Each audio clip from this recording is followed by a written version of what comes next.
अनेक ठेकेदारांनी भाग घेतला, पण त्या ठेकेदारांनी या ठिकाणी जे ठेकेदार आहेत जळगाव सहित या ठेकेदारांनी एकत्रित काय म्हणतात त्याला 5-6 लोकांनी एकत्रित अशा स्वरूपाचं एक हे केलं, सर्कल तयार केलं आणि त्यांनी ते खरेदी केले. आहार अत्यंत निकृष्ट दर्जाचा आजही दिला जातो अशा स्वरूपाचं कैद्यांना विचारणा केली असता मला लक्षात आलं.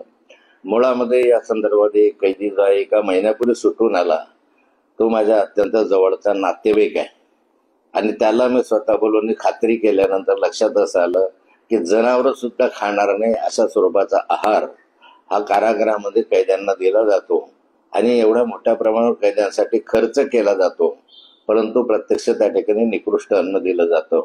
या संपूर्ण घटनेच्या संदर्भामध्ये अधिक माहिती मी घेतोय आणि सारं प्रकरण जे आहे ते विधानसभेमध्ये मी अग्रक्रमाने मांडण्याचा प्रयत्न करणार आहे. यामधले जे दोषी असतील त्यांना शासन झालं पाहिजे. कैदी असला तरी त्याला जे काही निकष आणि नियम सरकारने दिलेले आहेत किंवा जे मान्य केलेले आहेत त्याप्रमाणे त्यांना मिळायला पाहिजे. पण त्याच्यामध्ये जर 350-500 कोटी रुपयापर्यंत घोटाळा होत असेल तर हे योग्य नाहीये.